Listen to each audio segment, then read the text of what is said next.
sexual no casal. Esse assunto pode gerar muita alegria e muita proximidade nos casais, como também pode gerar muita briga e muita discussão. Por quê?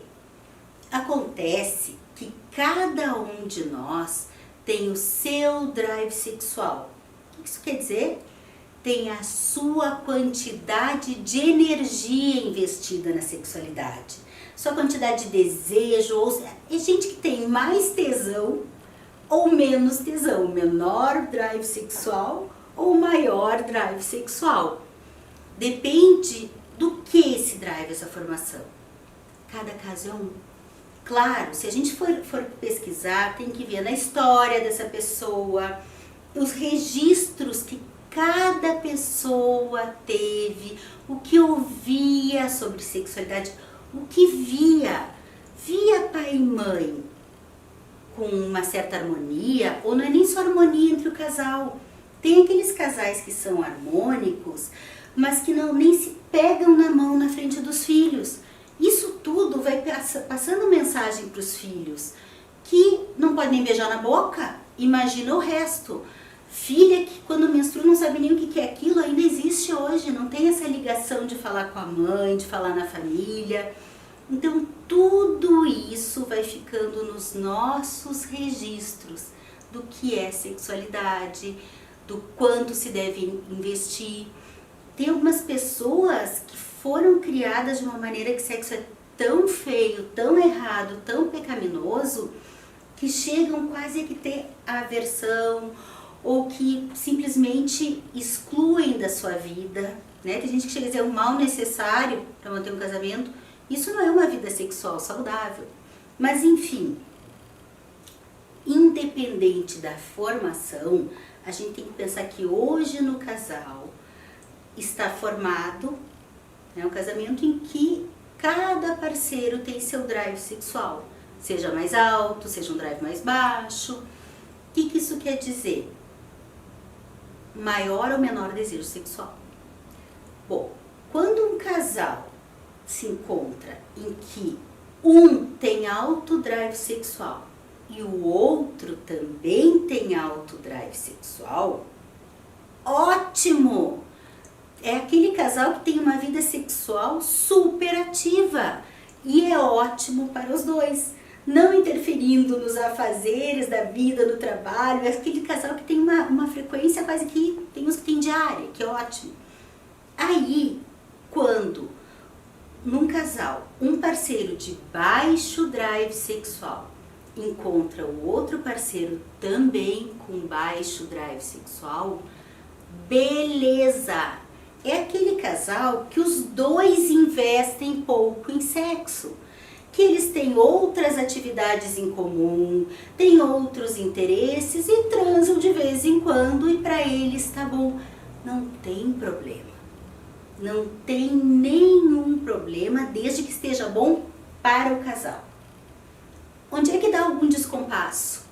É quando um parceiro de alto drive sexual encontra um parceiro de baixo drive sexual. E aí dá o descompasso nesse casal. Porque um quer sempre, o outro não quer nunca. E aí vem os conflitos. E aí vem as brigas. E aí muitas vezes chegam até a separação. Tá, e como é que lidamos com isso? Bem, primeira coisa é entender o que pode estar acontecendo nesse casal.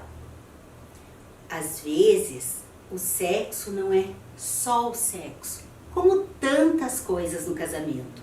O dinheiro não é só dinheiro, tudo tem um simbolismo. Dinheiro é poder, sexo também é poder dentro de um casal. Como assim?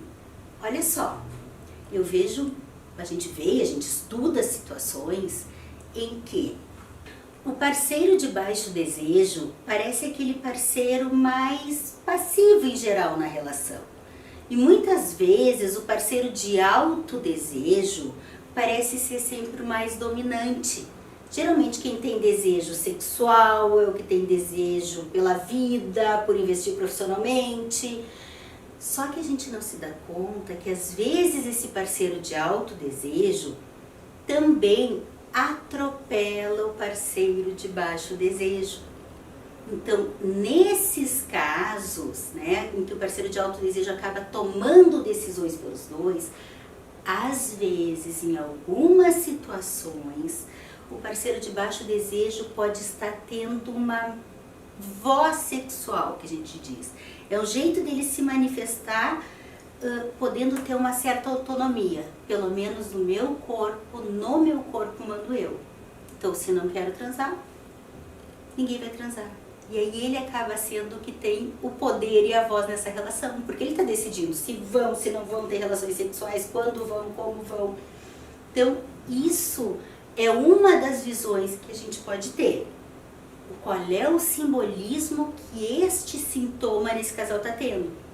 Mas tem outras questões que são questões práticas também do dia a dia. Além de cada um pensar o que o sexo representa para si, a gente pode, aí como dica para os casais que estão enfrentando essa dificuldade. Primeiro, não adianta só ficar um emborrado com o outro, que é o que a gente ouve. Geralmente, o de baixo desejo, muitas vezes é mulher, mas eu vejo os homens também, dizendo, ele só quer transar, não me dá uma folga. Ou o de alto desejo se sentindo rejeitado nessa relação, não se sente olhado porque ela não me olha ou ele não me olha, né? E se sente desqualificado e desvalorizado no seu papel de homem e mulher. Isso não leva a lugar nenhum. O que leva a algum lugar? Primeira coisa, conversar. Tentar entender, conversar não quer dizer cobrar um do outro a mudança, e sim dizer um para o outro como está se sentindo com aquela situação. Olha só, eu tô me sentindo menos homem ou menos mulher. Não é dizer o que o outro está provocando, mas a sua sensação. Ou o de baixo desejo poder dizer, olha só, eu às vezes me sinto, sei lá, quase que só um objeto para ti, não sou olhada no resto, me sinto pressionada. Tudo isso eu já escutei. Então, na hora que um fala o seu sentimento, o outro já ouve mais desarmado. E aí, tentar entender a visão do outro e sim, tentar chegar num acordo. Acordo na sexualidade é possível? Muito possível. Tá, mas o que tem muito desejo vai ter que abrir mão? Talvez, em prol dessa relação, tenha que segurar um pouquinho e ter prazer em outros aspectos da relação e ir construindo junto. E o de baixo desejo vai se obrigar a fazer sexo? Talvez, em prol da relação, tenha que entender uma nova importância da sexualidade nesse casal. E outra coisa que a gente fala, existe uma coisa que a gente chama de agenda sexual, que é o que eu venho falando muito, né? Às vezes até o parceiro de baixo desejo também é aquele que fica pensando em outras coisas, que pensa na família, no trabalho, mas não pensa na sexualidade no casal.